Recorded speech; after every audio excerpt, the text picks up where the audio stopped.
Police officers of Reddit. Who's the smartest criminal you've ever encountered? I worked with this one guy who had a lengthy record. He had a system for getting released if he got caught after committing a crime. If the police were in pursuit and he knew he was about to be cornered, he would act insane. His girl would play along with it, telling the police that he was off his medication. The police would arrest him but then send him to a mental ward with papers instructing the ward to release to police once he was cleared. Once he was in the mental ward, he would cause a distraction that would make the person attending the desk with the file cabinet to leave said cabinet. He would then crawl to the file cabinet, look for his release to police papers, and then would literally eat the papers. When the psych evaluators decided that he was stable enough to be released, there would be no instructions to send him to the police, and he would be released to the general public. He did this about 10 times until police officers noticed him back on the streets. This stunt forced the state to change their procedure for detaining mentally unstable suspects. My favorite was the guy who stole a post office mailbox off the street, repainted it, and then put it next to the night deposit box at a bank, and hung an out of order sign on the deposit box. All the businesses came along and dropped off their deposits in the mailbox. A guy I went to high school had been stealing from Walmart in a pretty clever way. He would grab video games, MP3 players, beer etc. and throw them away in a trash can in the garden section. The workers never checked the trash contents and he would just wait, sometimes 5 hours until they emptied the trash in the back dumpster and hop in to get his items. Once he took a cardboard box from a display inside, filled it with video games, a PS3, and extra controllers. He grabbed some tape and pens and drew all over the box and taped it up to make it look used and tossed it. An hour later he had a whole new PS3 and stack of games. I'm not a cop but I worked crime scene. This guy had attached GPS to the bottom of people's cars who owned houses he wanted to rob. He did it to ensure they wouldn't be showing up while he was ransacking the place. I heard about one person that pulled a shoplifting scam on a large, popular and well-known US retail store. They walked in with some cheap nylon product to get one of those. I walked in with this stickers they used to put on returning merchandise. The sticker easily peeled off the product undamaged. They walked to the electronics department, grabbed an expensive box off the shelf and went to customer service. They placed the sticker on the big box and asked if they could return the item without a receipt. Unfortunately, no, not without the original receipt. Dang it. And they walk out. Customer service even gave the doorman the thumbs up, having just interacted with the customer. This took place before widespread inventory controls and cameras absolutely everywhere. There's one guy I recently dealt with who is on parole. I stopped him in my city after he was looking to buy drugs. Usually people come from all over to buy drugs and then leave. I issue him a warning and let him go as it's pretty common, and he sang like a bird regarding the people he was trying to buy from. Anyway, the next day, I got a call from his parole officer who says he was alerted the guy was pulled over and wanted to verify that it was his guy that I stopped. I'm a little confused at first, but he goes on to say that the day before, he was scheduled to meet with him but he had an excuse and bailed. His excuse was that he was in the hospital. Well, when he spoke with him the following day, he was able to provide documentation that he had entered the hospital day 1 and had left day 2. Well, I had stopped him at 1:15 in the morning and after looking at the picture, it was 100% him.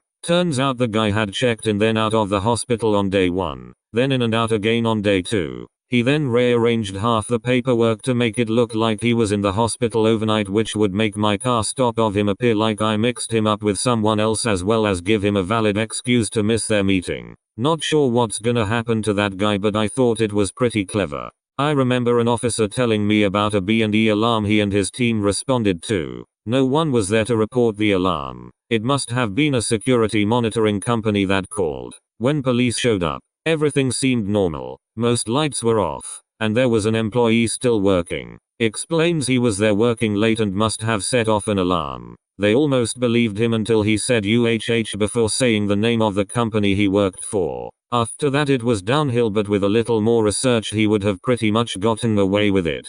This was in the late 90s, early zeros. A guy in my dorm came to school solely to deal drugs. He took out student loans, registered for a bunch of 300-person freshman survey courses where he would never be missed, then literally never went to class. All he did was go to raves and concerts and keggers and sell party drugs. After the first semester, he was suspended. He wrote the usual "I was young and dumb and in over my head" sob story, and got put on probation for a semester. So he had a repeat of the fall.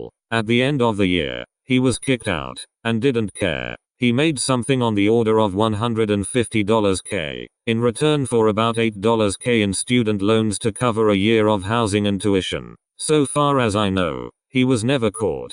It may have been a short-sighted maneuver in the long run, but in the short run it seemed fairly genius to effectively use federal loans to start your drug business. Working in a home improvement store when younger, this guy came in, went to the snowblowers, took one and went to the return desk.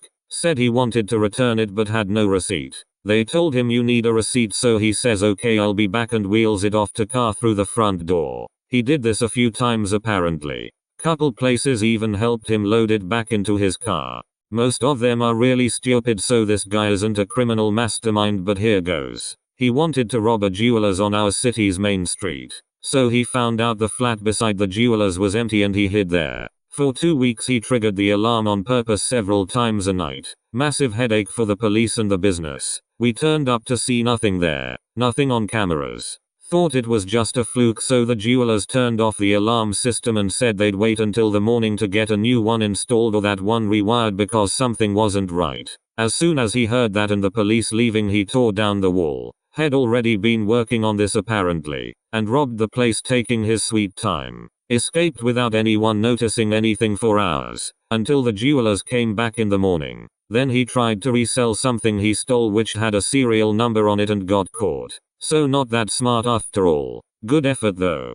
Worked at a jail. After getting off work, I watched an ex-inmate, homeless, being released. He walked over to a patrol car, looked me in the eye, and he elbowed the window in. He was walked back to the entrance and rebooked in. It was middle of January. He didn't want to get too cold. Edit. To the people talking about can't break car windows. That's true. Also depends on the car. The patrol car they used was specifically old model. Used more for the perimeter of the jail unless other patrol cars were in the shop. Those windows had been replaced so many times. IDK if it's the same material or what. And for the ones asking for news links. Come on guys. You really think the news reports small time things? Those aren't dramatic enough. I could probably find their charges and stuff and share, but I'm not gonna do that to this guy. He was a nice guy, not a dick.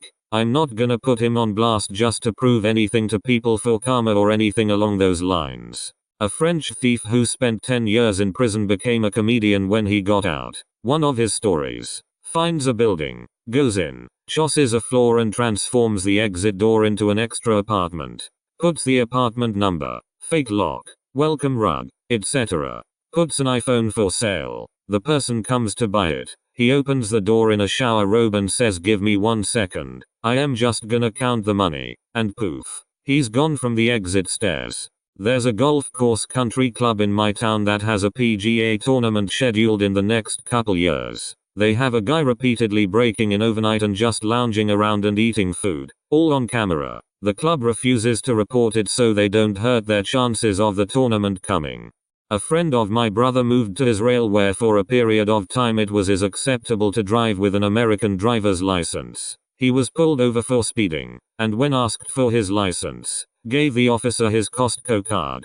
Costco is a membership-based retail warehouse in the US and a few other countries. The exchange apparently went something like this. Officer, Costco? What is Costco? Friend, it's the state I'm from. Officer, that sounds made up. Friend, there are lots of states you probably haven't heard of. Have you heard of Arkansas? How about Idaho? Officer, I guess not. Friend, well, I'm from the small state of Costco. The officer didn't have a response and wound up writing the ticket to someone with a Costco driver's license. Friend framed the ticket and still has it hanging on his wall. Probably someone who committed a crime I never solved. With that being said, I had a guy use a sledgehammer to smash his way through a wall at a Best Buy and steal a bunch of phones and cameras. He was smart enough to wear gloves and a face mask and not touch anything he didn't have to. Alarms didn't go off until he exited out the back door, which the alarm company gets after a minute or two and takes them like 3-4 minutes to call into us, giving him a good 5-minute head start, so he was probably a few miles away before we got dispatched to it. He clearly scoped out the area before doing his deed too. Smart dude. Edit. So part of the building was built into a hill. So the hole was on the back side of the building along the grade line, but when you're inside the building it was about 8 feet up. So it was easier for him to leave out a door. Also the wall section where he broke through was hollow cement block. The portion of the wall below that was poured concrete.